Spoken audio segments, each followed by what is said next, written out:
مجھے اعتبار نہیں ہو رہا کہ اس نے تم سے جھگڑا کیا، مجھے اعتبار نہیں ہو رہا کہ اس نے تمہیں دھوکہ دیا، مجھے اعتبار نہیں ہو رہا کہ تمہیں نوکری مل گئی، مجھے اعتبار نہیں ہو رہا کہ ہم نے میچ جیتا۔ ان جملوں میں ہم بول رہے ہیں اعتبار نہیں ہو رہا، اس کے لیے آپ کو یوز کرنا ہوگا انگلش میں کینٹ بلیو۔ آئیے کمپلیٹ سٹرکچر سمجھتے ہیں۔ Subject plus can't believe plus that plus sentence.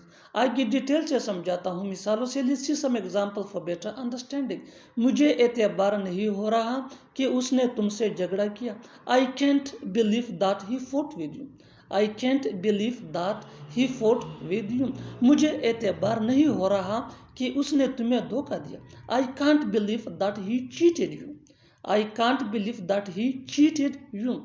مجھے اعتبار نہیں ہو رہا کہ تمہیں نوکری مل گئی۔ I can't believe that you have got job.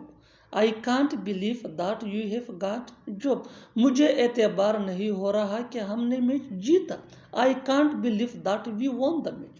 I can't believe that we won the match۔ اور آخر میں یہ سینٹنس آپ کے لیے کامن سیشن میں اس کا جواب ضرور دینا۔ مجھے اعتبار نہیں ہو رہا کہ تم نے ایسا کیا، مجھے اعتبار نہیں ہو رہا کہ تم نے ایسا کیا۔ Subscribe English peace for more advance English sentence structure. Thanks